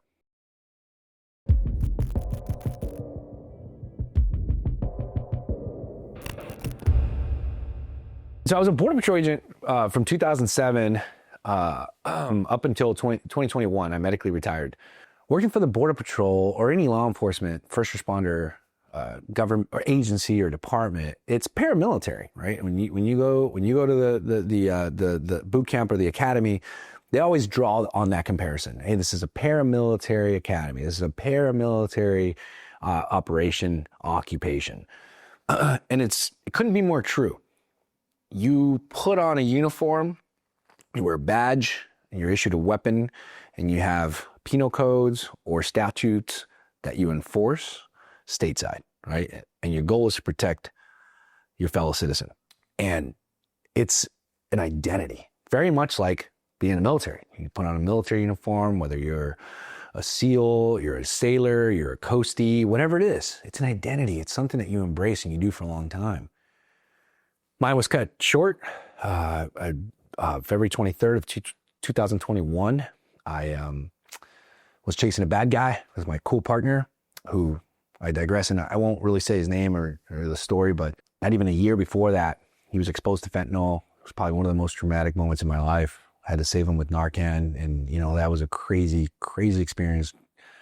We almost lost him, but it was crazy, right? And I received a medal for it, but that doesn't even do justice to what that experience that my partner and I shared in that moment. So my partner and I, again, Marine, right? Awesome dude. And he watches your channel, so he's probably gonna know I spoke about this. Love you, man. Him and I, when we talk now, he's my carnal, right? And we're partners. We knew everything. We worked so well together that we knew each other's step. I knew he was a Marine, and he actually deployed when he was a Border Patrol agent. And I remember sending him emails and I sent him a care package when he was downrange. So we both came into the Border Patrol about the same time. He was a little senior to me. We finally worked together towards the back end of my career, right? Me leaving, and we had a great time. We worked at a checkpoint in San Diego, and him and I were every day catching something, right? High-speed pursuit, whatever it was, narcotics, just all kinds of crazy stuff. Every day was an adventure. Spiking vehicle. I mean, we joke, but him and I would be in the use of force training. So as a Border Patrol agent, every 3 months you have to go to some kind of training, whether it's use of force, weapons qualification, or some type of other training, right? And it was funny because quite literally for almost 2 years, and I actually just hung out with Jay, who was one of the Homeland Security use of force officials who looked at use of force cases and then either cleared you or didn't. And even he would give us shit because he would say, geez, man, like your name's on everything. And I'm not saying that with pride. It wasn't like use of force, like tasing people. It was like stuff, right? Deploying spikes, using equipment that we had, chasing bandits, chasing felons, chasing nauticals, chasing smugglers. So it was just a very dynamic time in my career. And we would sit down in these trainings and they'd have a video up there. And it was, lo and behold, it was my partner and I. We're just sitting there in the front like, oh, partner, it's me again. It's you and I. And they'd be like, this is how you don't do it. And we're like, oh, dang. And then we come back like 3 months later and they'd have another video up there. This is how you do it. We're like, yeah, we did it right? And so him and I just had this really great dynamic. Anytime we did something together, he knew. It was like clockwork, right? We'd pull the individual out, boom, boom, boom, we'd search in the car. We just worked well. We knew exactly what we were doing. He also knew me. I'd sometimes get in this fatal funnel when we're in a high-speed pursuit, and I remember he'd smack me, and I'd come out of it like, oh, you're right, partner. Like, gotta 10-3 this or cancel this pursuit. It's too dangerous, whatever it was. We looked out for one another. We had this guy who we're searching, doing a Terry frisk on or after stopping him. And he had a little white vial, and at the time, I think the guy, the subject said it was salt, right? And you hear the darndest things when you're in law enforcement. What is this? Oh, it's salt for my food. You're like, yeah, everybody carries salt in their pocket, right? All right, sounds good. So my partner at the time used the white powdery, he used the old test kits to test it. And I was dealing with the subject and all the admin side that goes through it, calling in for wants and warrant searches, doing that side of it. He's taking care of all that. And I remember looking over, and my partner leaned over, and he says, "My heart." And if I know my partner is incredible, incredible shape, lives the Marine Corps model, like fit to fight, like Marine Corps flag up, does crazy workouts every day. He called it, "I eat like a Spartan, bro." So he's on a Spartan diet, right? Still Mexican, beans and rice, so a little bit of meat, but a Spartan diet. And I knew that something was wrong. And ironically enough, a day or two prior, we had gone through the Narcan training, because we knew that there was a large influx of exposure to fentanyl. And he was on his knees and shortly after collapsed. And I remember running over to his side and like grabbing him. One of our other team members thought, "Oh my gosh, this has got to be something bad. I'm gonna grab the Narcan." So he brings the Narcan over, gives it to me, pop it, give it to my partner. He comes back, right? And he's like, "What happened, partner? What happened?" Right? And he's laying there. I grab his hand. He's like, "What's going on?" It gives him goosebumps. He's like, "What's happening? I don't know what's going on. Partner, what's going on?" And then he leaves again, and he's gone, right? "Oh my God." Grab a second one, pop, boom, hit him. Meanwhile, we're on the radio like, "We need EMS. This is our location, da-da-da." And he comes back. I remember grabbing his hand, and remember he looks at me and he says, "Hey, tell my wife I love her, and tell my girls I love them." And I said, "You're not gonna fucking die. You're a fucking Marine." I remember saying that to him. And I said, "You're not going to fucking die. You're a fucking Marine." And he went out again. We didn't want to hit him again with the Narcan. So right at that time, firefighters show up, EMS. I remember them just kind of getting off the truck.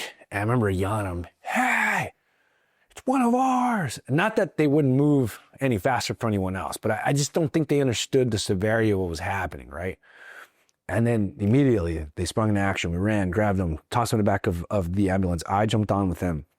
I remember the young EMT was kind of freaking out, right? Because I'm not being emotional, but I'm like, "Hey man, come on. This is my partner. Like, let's go." Remember, he's shaky. I jump in because we all gone through combat life-saving courses, help him administer the IV, kind of calm the kid down. We're driving, partner's out, completely out. We get to the hospital, and this is like COVID time. Obviously, we get to the hospital, they bring him back, stabilize him. But the heartbreaking part of it was, his family couldn't come see him. So it's literally just me and him. And I'm relaying things. He was nervous. He didn't want to tell his wife because he's a good guy. Like, everyone fears the worst, but you also don't want to make that call. Luckily, we spoke to her. She's very calm. Went through that process. And I think that process was, although it was hard and scary, it helped the departments, right? It helped our agency because they were more aware of what was happening, and they jumped into action, provided better technology for the agents out in the field. So it was good outcome of it. My partner obviously still goes through things because of that, and now he's still in and still crushing it, right? He's a good guy. But going through that experience, and then having had lost my mom 2 years prior to that, my younger brother is now the county sheriff, and my sister's a teacher. And there's 3 of us. And I thought to myself, all right, Hector, maybe you got to kind of rethink things. I kept going to school. And so for those of you transitioning or still in the military, educational attainment and financial literacy, 2 things that I'm passionate about. Those are 2 things mom knew nothing about. And you don't have to be an immigrant to lack either of those. How to manage and invest your money, and continue to educate yourself for the sole purpose of maximizing your earning potential and to someday be able to retire, right? But whatever that looks like for you, without having to continue to work. So those are the main reasons why I value financial literacy and educational attainment. And it doesn't have to be within the confines of a school. It could be in real estate, whatever it is. I continue to educate myself, and my guys would tell me, like fellow agents or military guys, like, "Dude, you own the business, you're going to school full time, you're a Border Patrol agent, and you're a reservist. You're crazy. Like, why are you doing all this?" And I said, "Man, guys, I don't know. I just want to make sure that, like I always have options, or I have a platform for me." Like, "All right, Hector, whatever, you're crazy." In 2021, it's at the end of the night, partner and I are standing at the checkpoint, and again, when you do something long enough, and we hear an engine coming in, and you can tell when an engine's going to slow down, and we could tell, right? And we have them we call it point runners, checkpoint runners, when a car just speeds through a checkpoint, whether it's at the border, whether it's at a checkpoint like that one, which is out in a main rural area. We just knew. We knew it was going to be a runner. And sure enough, this SUV and speeds by us 60, 70 miles an hour, right? We had this really cool spike set that you can hit a button and it would deploy spikes. But it happened so fast that by the time we responded to hit the spikes, the car was gone. And so it didn't work, right? And the car flew by so fast that all of us were hit with gravel. We're like, geez Louise, that was crazy, right? So we all run. I had my favorite car, 2219, right? My Crown Vic. Jump in that thing, fire that puppy up, partner jumps in, go, rah, woo, right? Hit the lights, you're just going. There's nothing like the sound of a Crown Vic. And those of you that are not in law enforcement, and now they're phasing them out, nothing will ever sound like a Crown Vic, man. Crown Vic is, love that thing. So we're in a Crown Vic, flying. And unfortunately, my fault, took a little long, so we weren't the primary on the pursuit. We're a few cars back. And in law enforcement, case study has shown that caravan, right? They said that anything more than 2 vehicles, studies have shown that the subject is more likely to continue to run. And so then they asked that no more than 2 vehicles pursue the vehicle. You can pursue with lights off and sirens off at a distance and allow the main pursuit vehicle to pursue, and then the second vehicle to relay comms so that the pursuit vehicle can just focus on the subject. And we pursue the subject, windy roads, stops a couple times, crashes into a couple civilians at a stoplight. We try to get out, gets back in, boom, floors it again. So we're going. We're coming around a big corner and I see smoke, right? It's dark out. And I said, oh no, it's a crash and burn. Sure enough, we come around the corner. As we come around the corner, I see the subject vehicle had TC, traffic collision, right? I head on TC with the civilian, head on TC with another civilian, and that's where the smoke was coming from. But when I came around the corner, the other vehicles, wow, like slammed into this guy. I come around the corner, position our car just past the subject's car and thinking, okay, like it's got to be down. He's crashed a couple times. When I went to get out of the car, he had managed to pull his car back, hits my car hits me, and that's where the injury happened to my hip. But again, I didn't know. I shook it off. I'm like, oh man, what just happened? I felt like someone just like literally like something just like a car hit me, but no, I couldn't comprehend what just happened, right? Because of the kinetic energy transfer. I get up, I run around. I'm like, oh man, the car is now trapped. Subject's car is trapped with my car. I run in and I'm standing at the top of the triangle. I punch my gun out, and I remember my thought process because I can see the guy. He's got his hands clenched, and I remember everything slows down. Right? It's crazy how they say that. Like I'm standing there, and everything was moving so slow. And I remember hearing the tires squealing, and I remember kind of looking down, and the guy must have had the pedal floored. The tires squealing. There's smoke going everywhere. And this guy's just sitting there like this.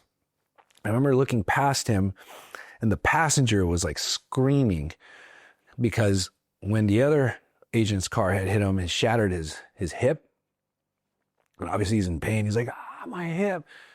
And I looked over, and then my partner's sitting there, and he's got his feet up and his windows up. So he's got his gun out, punched out that way. He's not aiming at me, but you can't hear him. My siren's still on. This guy's sitting there.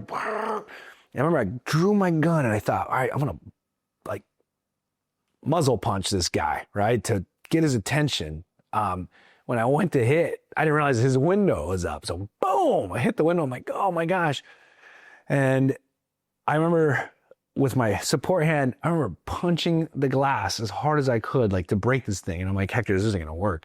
And I remember I said, all right, like, he's already hit multiple cars. I'm standing here. If my car gives, I'm going to get smashed in between this car. And I thought, this is it. Officer involved shooting, right? I've got to squeeze the trigger. I start squeezing the trigger. And I think when you're in the situation, you're hoping that that's not what has to happen. Luckily, a canine unit had pulled up and he had opened a door, and the canine obviously went in, and immediately, once the canine's introduced, most people de-escalate, right? So immediately, boom, canine's in there, guy stops, it starts yelling, right? And everything calms down. I'm like, whew, release the tension on my weapon, holster it, get the doors open. And immediately I kicked into, I was the on-scene commander. So I jump on the radio, I'm running. I remember running towards the civilian cars that had gotten hit. I remember running to a white Durango, and there's an older lady panicking. I was like, are you okay? She's like, I think I'm having a heart attack. I'm like, take a deep breath. You're having a panic attack, not a heart attack. Kind of walk her through that. I remember I ran to the other car. I knew he had hit him pretty hard, and it spun out. Are you guys hurt? And they're like, I can't feel my legs. And, like, okay, they look good. There's no bleeding. Triage, right? Okay, cool. Run back. The other agents who had been involved in an accident were already out of their vehicles and also helping. And they had a car full of illegal immigrants, right? And they're hurt because they've been in multiple collisions now. We calm it all down. After everything settles down, we got EMTs rolling and everything.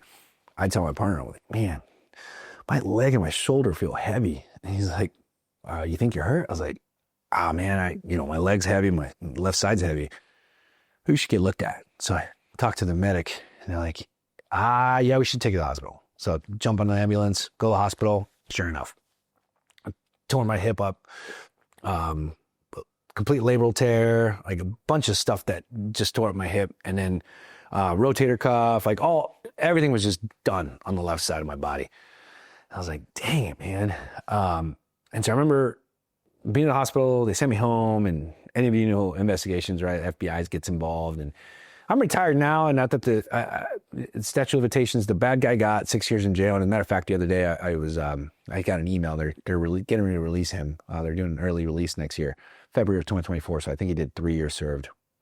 But my best friend, Victor, I went to SC with, he calls me and he says, hey man, at what point are you going to hang up, the tool belt? You've been in the military for this long, you're in law enforcement. I said, you're right, man. I think I really got to look into this. I remember at the time, I'm someone that again, going back to like the whole disability thing and how bad things are, I said, you're right. I got to think of my family. I've already lost my mom, almost lost my partner, almost lost my life. I got to do something different. I want to be around for my family. And not that I'm the patriarch of the family, but I took that upon myself. And so I said, I've got to change things. And so I remember I decided to resign. I walked into the office and I said, hey, sir, I'm resigning. And my supervisors, they couldn't believe it, right? They're like, what? No, what? Cabrera, no, take some time, process this. I'm like, no, this is what I'm going to do. And I resigned. I wasn't thinking about medical retirement or anything like that. I just thought, this isn't serving me anymore, so I've got to move on. Resigned, gun and badge. It's so funny. I laugh with people. It's like getting in takes forever. Getting out happens like this, right? Badge, gun, sign some paperwork, you're done. And I remember my supervisor calls me and he says, hey, Hector, you know that you can leave and you have 3 years retainability. If you change your mind, you can come back. And I said, sir, I'm the kind of guy that burns the ships. I'm not coming back. I think, all right, we have that option. And I immediately sat down with myself like, don't get that out of your head, bro. There's no safety net. I've always operated on, my drive has always been predicated on fear of failure, because I never had a net, right? My mom always worked hard. Who am I going to call? My brother, my sister? I said, no, burn the ships.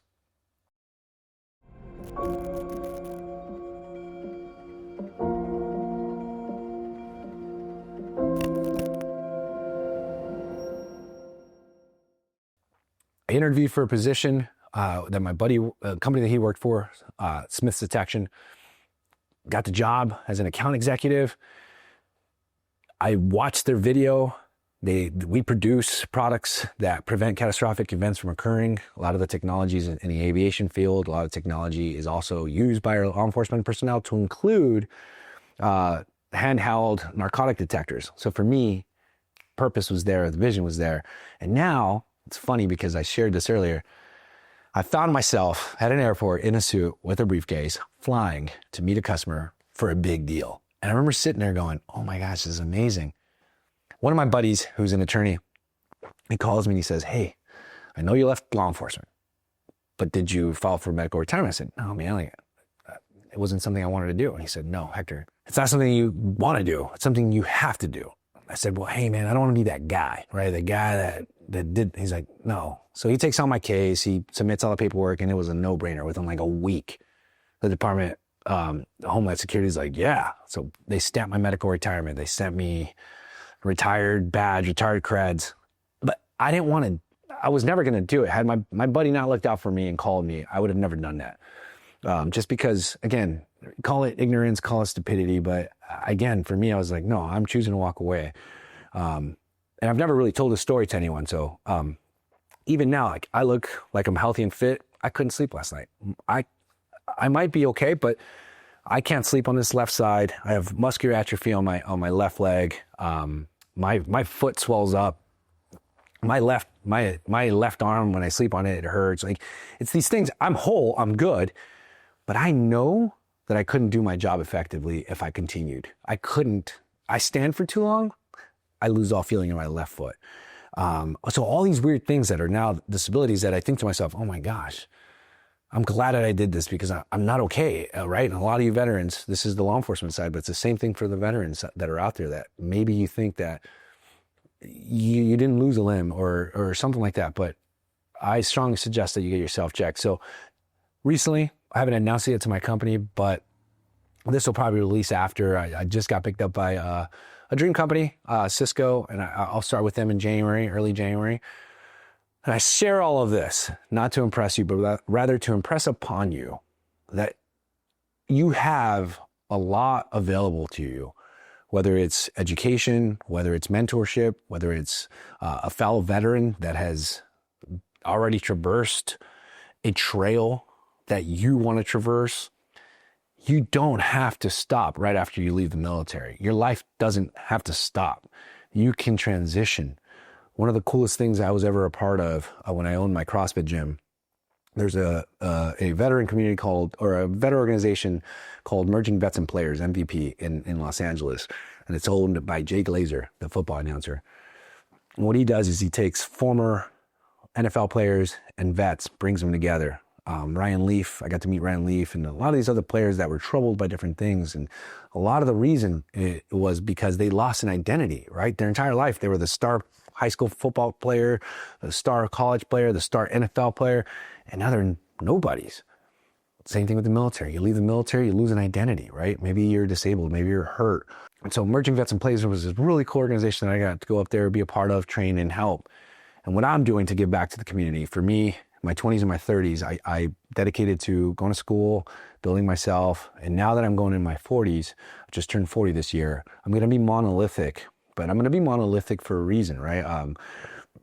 I want to be able to take on passion projects and give back. That is the trend of my 40s.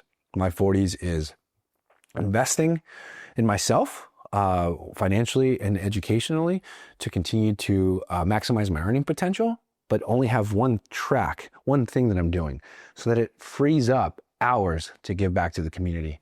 One of the ways that I've started to do that was at my current company. I started the very first veteran employee resource group, and we launched it about 2 years ago. They didn't have one. And since the inception, I've had guest speakers come on, veterans that I know that have shared transitional stories to help my current team members, right? Current fellow employees find themselves, whether it's the resources, whether it's career attainment, goal attainment, educational attainment. And I want to continue to give back, and I will continue to give back to the community by doing speaking engagements, sharing my story, and sharing with the veteran community that you can shake it off and you can take a knee and it's okay. And no one's gonna look at you differently. We're all here for you. We're all here together. We're in this together.